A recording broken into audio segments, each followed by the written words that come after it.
the Lee Sin early game prowess, that's another thing you have to worry about. Even with the resonating strike, it's gonna be another point of contention. It's gonna make your life very difficult in the early game and the laning phase. Yeah. So we're looking at Carl to kind of win the lane, but this is it. Game 1, Team Underground against Nigma Galaxy in this upper bracket semi-finals. Of course, winner will get a fast track into the upper bracket grand finals, right? If you win 2 best of 5s in the upper bracket, you are guaranteed the challenge groups.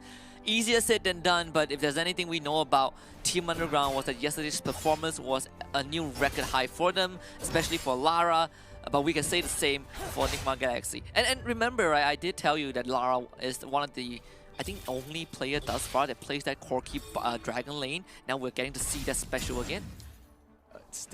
Well, it's like, I think it's a good pick to have Corki in the Dragon lane. It's going to be a lot more difficult for her to deal with the Karma, but I don't think I've ever seen a Kassadin outside of mid lane anyway, because his utility is just too strong with the Void Walk to be getting to outer lanes, and you know, it's a bit easier for him to get support down in the mid lane compared to like if he was in the Baron lane or something. So like you said, Corki in the bot lane, it's kind of rare to see actually.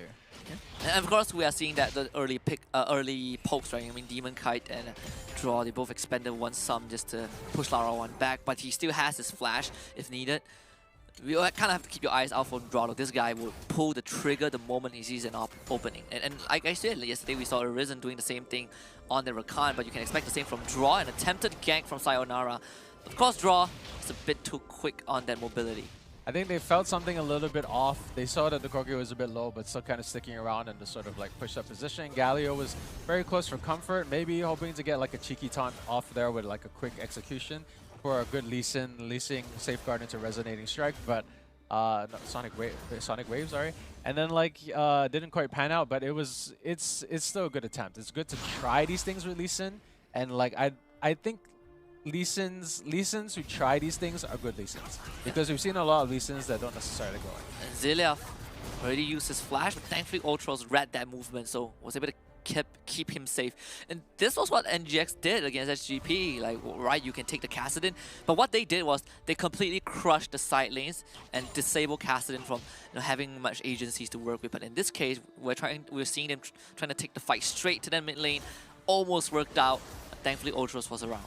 Yeah, they can choose to either completely decimate the side lanes, making it very difficult for Kassadin to get a photo even when he hits level 5 and preventing him from doing any sort of effective ganking.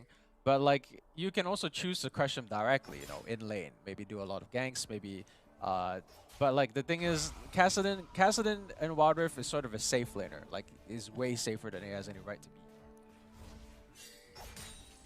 Pretty fair trade up top, honestly. I mean, Chami just make sure he's keeping up with Carl, and that's something that is very important if you are up against a Renekton. Of course, Carl wasn't even in position to respond, or at least to follow up in any attempted gank. So Sayonara once more, not getting anything done. You see Draw already going in there to try and do some vision control over into the red side of the jungle. I think they did anticipate that Sayonara might be sort of roaming around top. They don't want it to get too out of hand. I think they already see the writing on the wall when it comes to the early game potential of Renekton. So I had some people lurking around. You still have the Shyvana sort of going for the reds. Know that the timer is coming up. Draw was just kind of there, trying just in case anything happened. Didn't need to be there. He's just roaming around, getting the vision control, and making sure that everything is tip-top and turvy, because like Varus can be left alone. He just needs to be able to use his piercing arrow to get farm from a distance, without necessarily getting like pushed out of lane if he plays it safe. So it's completely safe for him to roam around. It's completely safe for him to like make more vision plays for his team, because like just a few items are enough to make him effective already. He doesn't necessarily need to be in lane all the time. I think there was a war from Team Underground just at the mouth of the river at the NGX blue buff that saw Demon Kite. Well, it did see Draw. I'm not really sure if it spotted Demon Kite, but that aside, kind of a very slow start for both teams. Just a lot of respect for each other, right? We did see some little movements from both Sayonara and Jashi. We saw Draw as well, trying to make those rotations, but Underground so far have been reading those movements and mirroring them as perfect as they can. You can see that they're respecting each other really well. There's been a lot of little plays, a little bit of like, what if? Let me give this a try. But like, Oh no, he missed the silence. Now he's gonna have to force the engage, get damage off, and trade it off. But overall that's a better engage for Leauge. But you can see that each team are respecting each other quite well. Riven's not going in too deep, but she is getting bullied out of lane as predicted. Yep. But now the objectives are up and they're gonna trade it accordingly. Shyvana definitely gonna be going for that dragon for those dragon like stacks. I think Undrgrnd already knew this, so they decided to sort of pour their resources into Rift, where they can get that early gold for Renekton or like any other team member who's going to benefit from that early gold lead. Yeah. And we saw Sayonara actually was thinking of just dropping the Herald top, but draw was around, so that is kind of out of the question. No attempt onto mid as well, but they're still going to drop it anyways. Because there's a way for them to defend this. And Joshi didn't have his ultimate because he did use it to take down the dragon. This charge would not be sufficient to break the structure though. So Nigma Galaxy are completely fine with this, especially when you have Joshi farming up a storm. He has the Triforce, he just got the first dragon. Fast tracks the stack off that passive, the aspect of the dragon. I'm worried when he gets that 200 stack mark, when we get to that burnout upgrade, these fights are going to get a bit more messy on the side of Team Undrgrnd. It's gonna be a lot. It's gonna be very, very difficult for them to deal with. But like I said, they have a lot of slippery champs. So like, even if Shyvana got super duper stacky, if she can't get onto like the most important members such as like Corki and a Kassadin, because Kassadin is gonna be fine no matter what, as long as he doesn't use it to engage and Shyvana doesn't time it correctly. But even then, if you don't kill him within a couple of seconds, he's already gone. Void walks out, he's disengaged from a team fight. So it's gonna be a lot riding on Joshi's shoulders, and he's gonna have to be able to time it really well. Another read from Team Undrgrnd. Draw is around, they're both baiting for it, but Sayonara is going to go for the first move. A flash kick, Chami flashes away with the help of Draw, and here comes the Big Back Dragon for first blood. Chami picks that one up. Nothing UDG can do. Undrgrnd with a really decisive Lee Sin gank there with a very, very well-timed kickback. But like there was barely any, it was difficult to follow up because the kickback wasn't into the Renekton. It was back to try and keep him from moving away, but the Shyvana with the good out there. And the Shyvana still has the Dragon Form, and Ultros can't even arrive in time. He was ready for that out. And they do get Draw with the Ignite, but Ultros, he's going to go down.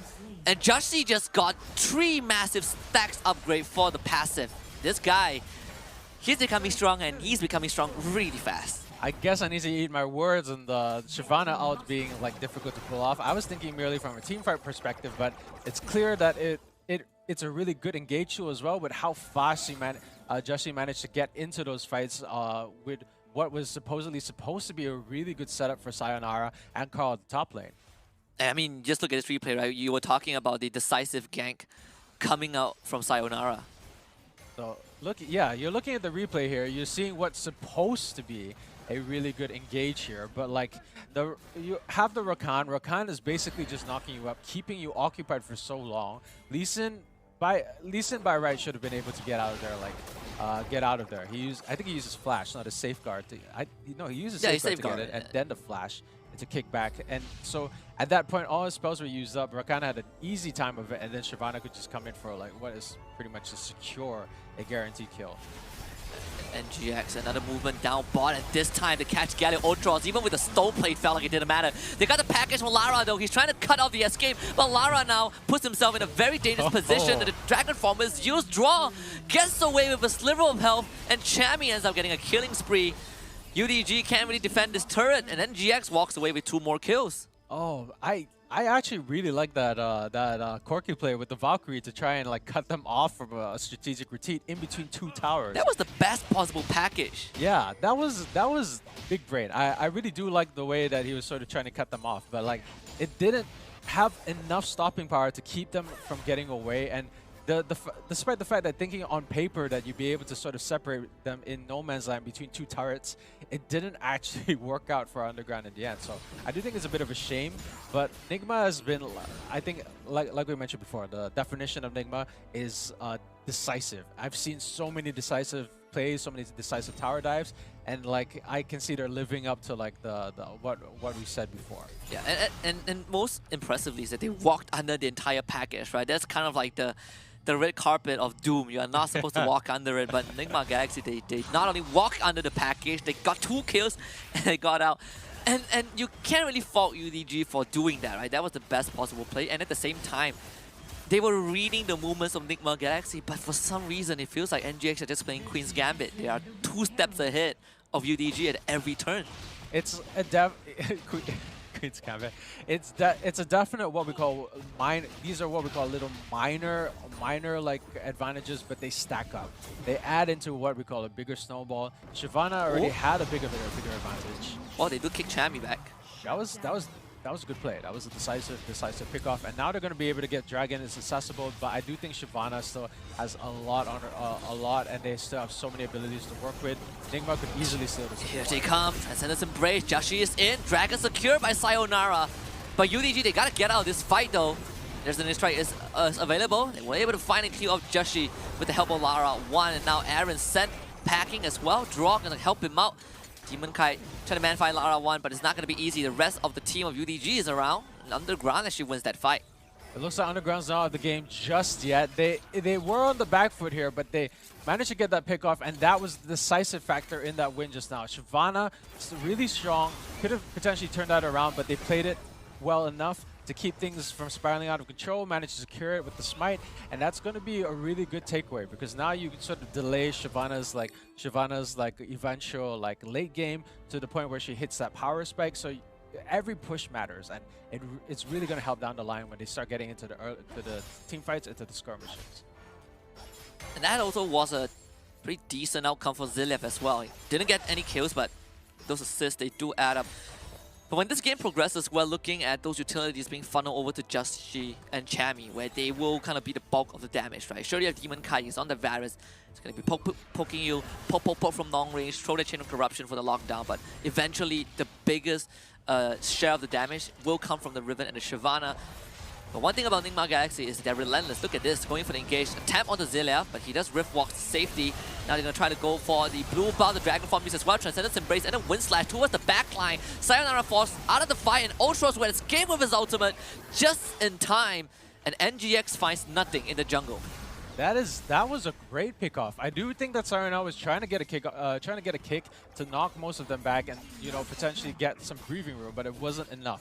The Rift Herald is really decisive. Know that they've weakened them enough to sort of know that they can't do anything about the Rift Herald. There's going to be a pickup there, and Sayonara was pushed out a bit too far. Didn't have any summoner spells. Oh, sorry, he didn't have any summoner spells up with Flash. But I do like the trade they have there. They had Carl going down on the Dragon Lane to get that turret. Chammy actually blocks the body, but still the taunt goes off. Ultros finds it on the 3 of them, and Carl comes in from behind. 2 kills for UDG. Do not underestimate the amount of gold that you get from a singular push and a singular tower from up top, from down bottom. Carl just came in absolutely decimated, and that's going to be some much needed gold for Carl right now, who's on the back foot compared to Chammy. Chammy's been managing to farm Storm. He's going to be a lot more useful, and Carl needs to catch up, and this is probably what he needed most of all. Just in time for Baron to spawn, and we saw Nigma Galaxy having this huge lead early on. That has been watered down a bit by UDG. A good dragon fight, good skirmish in that mid lane just now. We're kind of back to square one. They were able to kind of pump the brakes on this Shyvana, but then we look at NGX and we look at the late game. Even though we talk a lot about how the utilities on Shyvana and Riven is going to give them a lot of agency to get those kills, to output that damage, but you can never forget about the fact that Ziliev is on that Kassadin. It's just it's the one thing that looms over. Right, it's like that. We have to do it. It's like that cloud that's always over your head. I know. I mean, Nigma Galaxy, they did this willingly, right? They have a strategy. They know what they have to do to deal with this Kassadin, but there's only so much time for them to pull it off. The greatest strategy and counter strat that pretty much works for almost everything is just feeding yourself enough gold to be able to overcome most challenges that come to you. Yeah. And we can already see that the gold values here are really, really good already in NGX's favor. But I do think it's more evenly distributed here for Undrgrnd. Like, any other team could have succumbed to the pressure here. I feel like a lot of teams would. But Undrgrnd is putting up a fight. They're not going down without a fight, and in fact, they're actually quite even.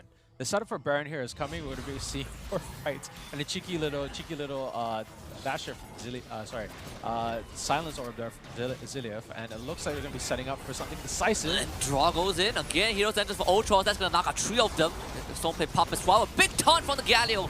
NGX sent on the run. Lara tries to chase them down. You gotta watch out for Aaron though. He's isolated from his team and he's going down. Sayonara tries to go for the kick and secures that kill. And it might have been also be delivered a freebie for Draw, but Draw was able to get away. That was, it seemed like there was not a whole lot of damage. Like, I don't think that there was enough damage to really keep them off and get a decisive push into Baron. But they did manage to get Jesse really low down, and the pickup on Aaron is key. They didn't lose anyone. Now they have their, now they can make a slow push towards the top lane. I did think they'd be able to get the turret, but I guess that enough people are alive from NGX side to be able to prevent that. So they're just going to have to try moving around, getting that prior onto mid lane, and potentially try setting up for vision control onto the dragon and setting up for it. And I don't think NGX can contest this. They don't have the Shyvana ultimate. And Aaron just respawn, so can't make it there in time. There's a vision from UDG doing a fantastic job of keeping NGX at bay. So whatever fast track of that Shyvana passive that we talked about early on, that kind of has been halted a bit. Another attempt onto mid low, this time to Zilev. They actually lock him down with the Chain of Corruption. Zilev's now going to pop the stasis. The good package to separate the battle line. Zilev should be able to get out of this, and Ultros also has a stone plate. Chami trying to do as much damage as he can, but it's just missing by a beat. They do trade one back. Sayonara safeguards safety. Chami tries to go on him, but doesn't find a kill. And now you got to watch out for Carl, who is frontlining for his team. Both of these teams only trade 1-for-1. Lara doing as Lara does. You just see the amount of damage coming out from him on the Corki side. Something that most teams don't seem to be able to respect here. But Lara is so scary by himself. You see the amount of damage that he's doing to separate the entire team by himself. And Aaron gets taken out from that early. You know, it feels weird to say that Aaron gets taken out being an Aaron myself. But here, yeah, Jesse is not getting to where he needs to be. And that win condition was very, very obvious from the outset. Get dragons, get Shyvana strong enough. Shyvana was the one to get the first kills, and Shyvana was the one who's getting fed. But now she doesn't have those dragons. She's not going to be able to scale up as well as Zilev on his Kassadin. And now, you know, it's up in the air right now with Nigma Galaxy. Underground might have a little bit of an advantage as the match drags on. And this is crucial for Underground, because they have that 3 Zhonya's, right? They identify, okay, NGX, you want to lock us down and burst us? Go stasis.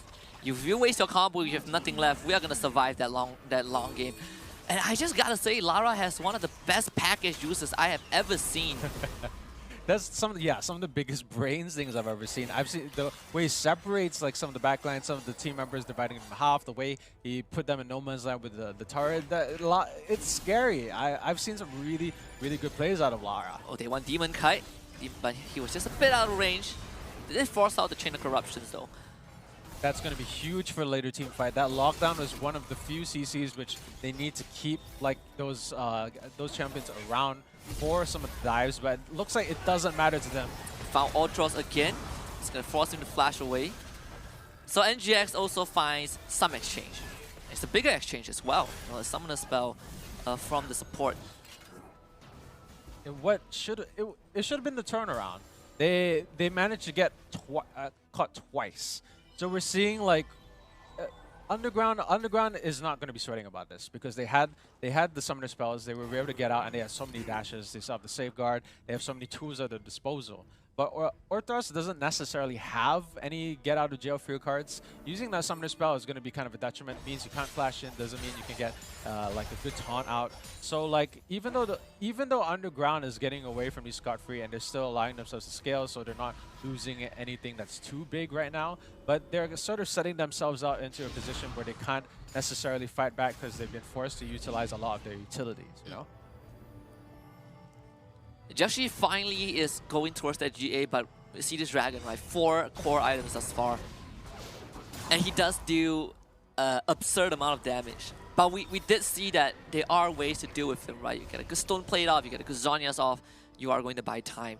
Yeah. But of course, the golden rule is not to manify a Shyvana at this stage. You're not going to win that. It just, as long, the winning condition is do not be anywhere close to Shyvana. Do not touch her flames for one thing. Do not get caught on fire. Yeah, and you're pretty. I think you'd be pretty good to go already. Just don't fight her head on. Just don't touch her. Have a restraining order set against Shyvana. Make sure that you have your summoner spells up when her ult's up, and then I think you're pretty much good to go. Underground still, Underground has to be careful though, because like the vision control from NGX has been pretty much impeccable. They're always traveling in packs, and you know a good team likes to travel in packs. Making sure the sweepers are there every time they move into a brush, into the enemy jungle, hoping to catch someone out, because that seems to be like the game plan that NGS is working with here. Try and catch out someone unawares and potentially get good objectives off of it, with the dragon spawning in like 1 second and the Baron being up for grabs as well. And Joshi, oh no, he can't go down. They kick him back. They try to burst him. He used it ultimate to get away with the flash as well. The chain of corruption is spreading. Lara was one with the package to split the battle lines. And you can see Carl straight to the back line. GA gets popped, but everyone on NGX is incredibly low. Demon Kai has to get away, but they did assassinate Sayonara in the back line. Oh, Chammy doing a great job. He still gets away. Knocks out Lara 1. Still has the GA. Lara goes stasis. The re-engage comes in from draw. NGX is somehow winning that fight. UDG loses 2 members, the rest of them sent on the run. And NGX, they're gonna get his Undrgrnd.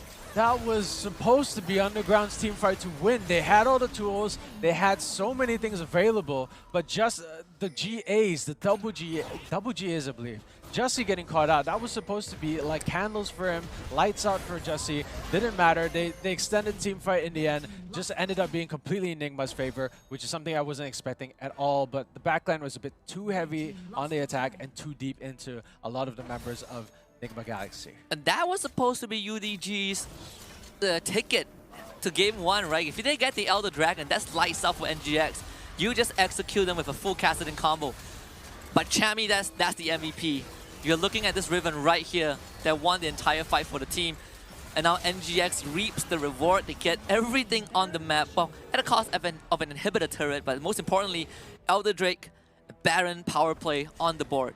Should be that inhibitor turret is definitely going to be enough to buy time with the prio down onto the dragon lane. I do think it's a bit trickier here for Underground, just looking at it, because like being in a team fight, the distance is absolutely necessary, and you can already see that. Like they're supposed to keep a wider length, but when you keep a wider length, it's difficult to do that in a dragon lane. It's difficult to do that in a team fight where everything needs to be closer together, and the terrain sort of forces you into sort of gaps, and there's not much leverage you can do. So theoretically, they have so much more escapes. They have so many ways to get away. But when you're doing a team fight, you have to be going in, and like there are so many different ways for Nigma Galaxy to sort of get back at you when you decide to go in for a fight. That's kind of putting Underground in an awkward spot here. They're kind of out 2 objectives. Nigmas are definitely going to be able to get some towers off of this, or like at least a good push out of this. And well, Underground's going to have to defend with their lives here, because losing an inhibitor, losing a bunch of other turrets is going to make life very difficult for them in the long run. The other dragon buff is going to run up pretty soon, but until that happens, all these pokes, they bring you closer and closer to the execution threshold of GX. For 2 inhibitor turrets minimum, and Carl just taking a full force of those pokes. They get Zilia back with Transcendence Embrace. I mean, Joshi just going for the Nexus. Eyes on the prize. I think at that point, you're just going to force it completely. You know that they can't kill you.